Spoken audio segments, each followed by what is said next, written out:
अर्धनारीश्वर शिव।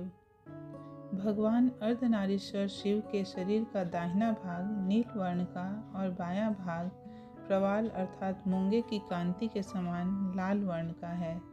उनके 3 नेत्र सुशोभित हैं। वे वाम भाग के हाथों में पाश और लाल कमल धारण किए हैं। उनकी दाहिनी ओर के 2 हाथों में त्रिशूल और कपाल स्थित है। एक ही शरीर में बाईं ओर भगवती पार्वती और दाईं ओर भगवान शंकर का स्वरूप है।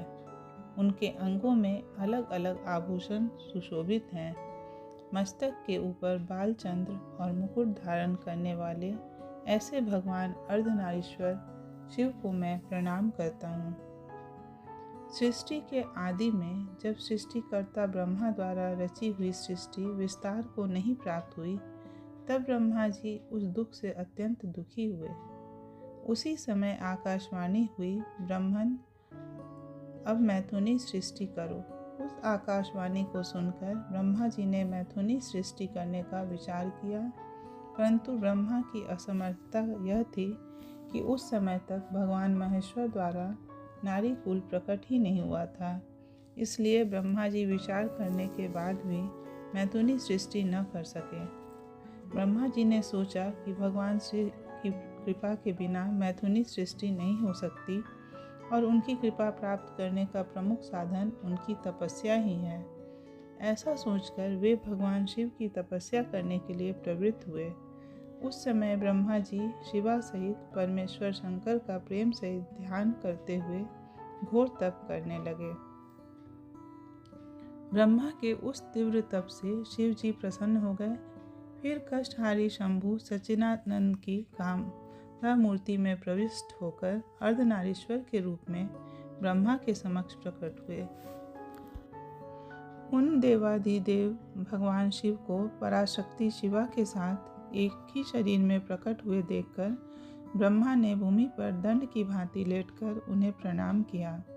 तदंतर विश्वकर्मा महेश्वर ने परम प्रसन्न होकर मेघ की सी गंभीर वाणी में उनसे कहा, वत्स ब्रह्मा, मुझे तुम्हारा संपूर्ण मनोरथ पूर्णतया ज्ञात है। इस समय तुमने जो प्रजाओं की वृद्धि के लिए कठोर तप किया है, उससे मैं परम प्रसन्न हूँ। मैं तुम्हें तुम्हारा अभिष्ट वर अवश्य प्रदान करूँगा। इस प्रकार स्वभाव से ही मधुर तथा परम उदार शिव जी ने ऐसा कहकर अपने शरीर से शिवा देवी को पृथक कर दिया। फिर ब्रह्मा भगवान शिव से पृथक हुई पराशक्ति को प्रणाम करके उनसे प्रार्थना करने लगे।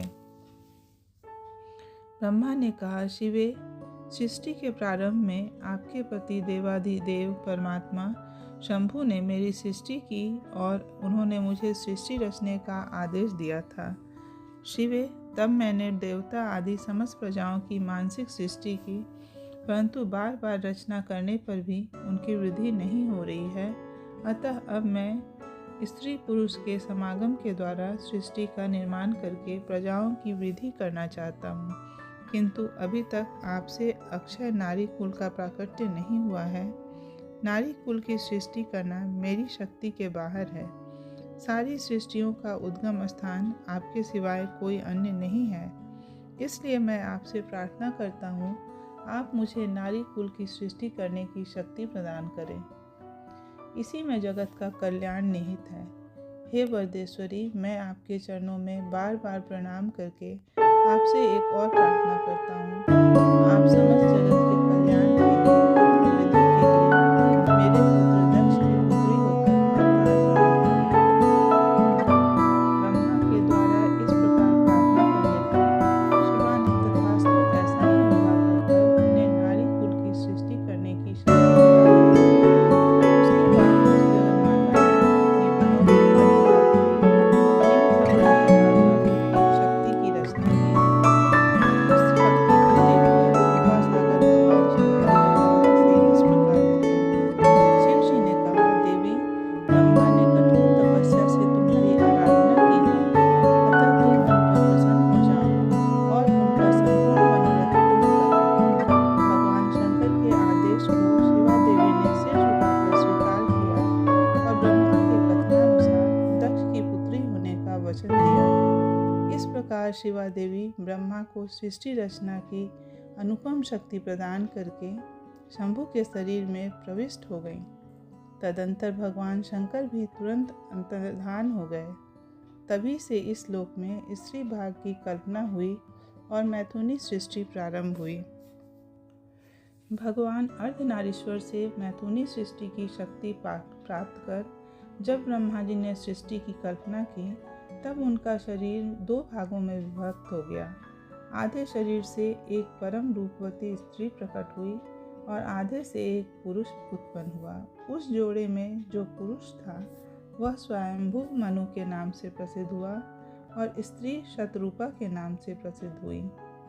स्वयंभू मनु उच्च कोटि के साधक हुए तथा शतरूपा योगिनी और तपस्विनी हुई।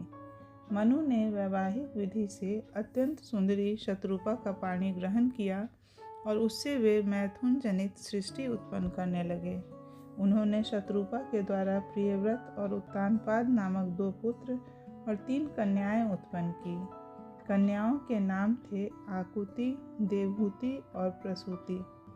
आकुति का विवाह प्रजापति रुचि, देवहूति का करदम और प्रसूति का विवाह प्रजापति दक्ष के साथ हुआ। कल्प भेद से दक्ष की 60 कन्याएं बताई गई हैं। ब्रह्मा जी को दिए गए वरदान के अनुसार भगवती शिवा ने इन्हीं दक्ष की कन्या होकर अवतार ग्रहण किया।